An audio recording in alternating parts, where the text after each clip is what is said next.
Assalomu alaykum va rahmatulloh.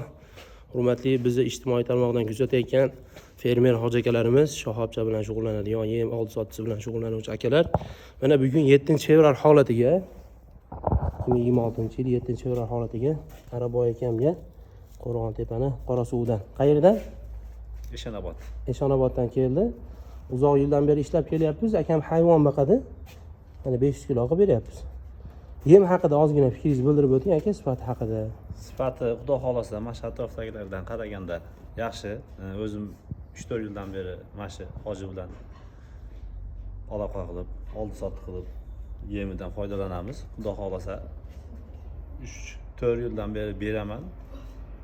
Yuqishi, ta'siri yaxshi bo'lgancha kelib yemini olib ketyapmiz bolalarga. Alloh xayrli barokatli qilsin. Inshaalloh aloqadamiz. Telefon nomerlarini yozib qo'yamiz. Aloqaga chiqaverasizlar. Chiroyli narxlarda, chiroyli holatda qilib beramiz. Sifatli. Eng muhim sifatli, biror narsa aralashmagan Araboyga. Toza.